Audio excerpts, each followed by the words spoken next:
ನನ್ನ ಸ್ನೇಹಿತರಿಗೆ ಈ ದಿನ ನಾನು ಒಂದು ಟಿಪ್ಸ್ ವಿಡಿಯೋ ತೋರಿಸ್ತಾ ಇದ್ದೀನಿ. ಏನಪ್ಪ ಟಿಪ್ಸ್ ವಿಡಿಯೋ ಅಂತಂತಂದರೆ, ಕೆಲವರು ಫೋಟೋಕ್ಕೆ ಹೂ ಮುಡ್ಸೋಕ್ಕೆ ಎಷ್ಟು ಪರದಾಡ್ತಾ ಇರ್ತಾರಲ್ವಾ, ಇಲ್ಲೆಲ್ಲ ಹೂ ಮುಡಿಸ್ಬೇಕು ಅನಿಸ್ತಿರುತ್ತೆ. ಇಲ್ಲೇನೇ ಇರೋದಿಲ್ಲ, ಮಳೆ ಇರೋದಿಲ್ಲ, ಏನೇ ಇರೋದಿಲ್ಲ. ಆದರೂ ಹೂ ಮುಡಿಸ್ಬೇಕು, ಚಂದ ಮಾಡಬೇಕು, ಭಕ್ತಿ ಭಾವದಿಂದ ಎಷ್ಟು ಕಲರ್ ಹೂವು ತಂದಿರ್ತಾರೆ, ಅವನ್ನೆಲ್ಲ ಮುಡಿಸ್ಬೇಕಂತ ಎಷ್ಟೊಂದು ಆಸೆ ಇಟ್ಕೊಂಡಿರ್ತಾರೆ. ಬಟ್ ಇಲ್ಲಿ ಮಾತ್ರ ನಮಗೆ ಮುಡಿಸೋದು ಬರುತ್ತೆ.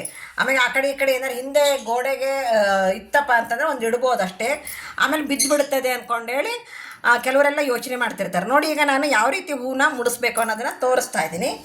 ನಾನು ಲಕ್ಷ್ಮೀ ಫೋಟೋನೇ ತೊಗೊಂಡಿದ್ದೀನಿ. ನೋಡಿ, ಒಂದು ರಬ್ಬರ್ ಬ್ಯಾಂಡ್ ತೊಗೊಂಡಿದ್ದೀನಿ. ಮೊದಲು ರಬ್ಬರ್ ಬ್ಯಾಂಡ್ನ ಹಾಕ್ಬಿಡೋಣ. ನೋಡಿ ಸ್ನೇಹಿತರೆ, ನನಗೆ 2 ರಬ್ಬರ್ ತೊಗೊಂಡಿದ್ದೆ. ನಿಮಗೆ ಇಲ್ಲಿಂದ ಇಲ್ಲಿಗೆ ದೊಡ್ಡ ರಬ್ಬರ್ ಸಿಕ್ತು ಅಂದ್ರೆ ಒಂದೇ ಹಾಕ್ಕೊಳ್ಳಿ. ಇಲ್ಲ ಅಂದರೆ ನಾನು ನೋಡಿ ಇಲ್ಲಿಂದ ಇಲ್ಲಿಗೆ ಹಾಕ್ಕೊಂಡಿದ್ದೀನಿ. ಇಲ್ಲಿಂದ ಇಲ್ಲಿಗೆ ಹಾಕ್ಕೊಂಡು ಇಲ್ಲಿಂದ ಇಲ್ಲಿಗೆ ಹಾಕ್ಕೊಂಡೆ. ಈಗ ನೋಡಿ ಹೂವನ್ನು ನಾನು ಯಾವ ರೀತಿ ಸಿಗಿಸ್ತಾ ಇದ್ದೀನಿ ಅಂತಂದೇಳಿ.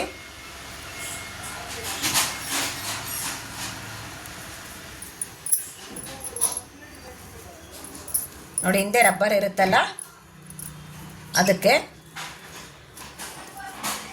ನೋಡಿ ಎಷ್ಟು ಚೆನ್ನಾಗಿ ಕೂರುತ್ತೆ ಅಂದ್ಕೊಂಡೇಳಿ.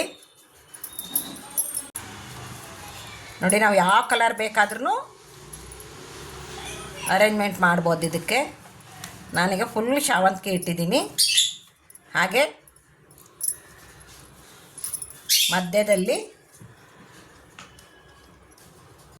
ಮಧ್ಯದಲ್ಲಿ ನೋಡಿ ರೋಸ್ ಇಟ್ಟಿದ್ದೀನಿ. ಎಷ್ಟು ಚೆಂದ ಕಾಣಿಸುತ್ತೆ ಅಂತಂದೇಳಿ ನೋಡಿ. ಈಗ ಅಲ್ವಾ, ನಮ್ಮ ಭಕ್ತಿನೂ ಮಹಾಲಕ್ಷ್ಮಿಗೆ ಮುಡ್ತು, ಹಾಗೆ ನಮ್ಮ ಆಸೆನೂ ಈಡೇರಿಸ್ತು.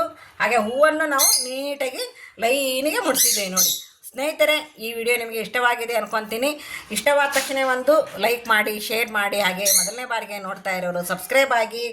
ಹಾಗೆ ನೋಡಿ, ಕೆಲವೊಂದು ಟಿಪ್ಸ್ಗಳು ವಿಡಿಯೋ ಬರ್ತಾನೆ ಇರುತ್ತೆ. ಹಾಗೆ ನಿನ್ನೆ ಹಾಕಿರ್ತಕ್ಕಂತಹ ಪುದೀನ ಜ್ಯೂಸು ಶುಗರ್ ಇದ್ದವರಿಗೆ ತುಂಬಾ ಒಳ್ಳೆಯದದು. ಶುಗರ್ಲೆಸ್ ಪುದೀನ ಜ್ಯೂಸ್ ಮಾಡಿದ್ದೀನಿ. ಎಲ್ಲರೂ ನೋಡಿ ಸಪೋರ್ಟ್ ಮಾಡಿ ಅಂತ ಹೇಳ್ತಾ ಈ ವಿಡಿಯೋ ಮುಗಿಸ್ತಾ ಇದ್ದೀನಿ. ಎಲ್ಲರಿಗೂ ಧನ್ಯವಾದಗಳು, ಎಲ್ಲರಿಗೂ ನಮಸ್ಕಾರಗಳು.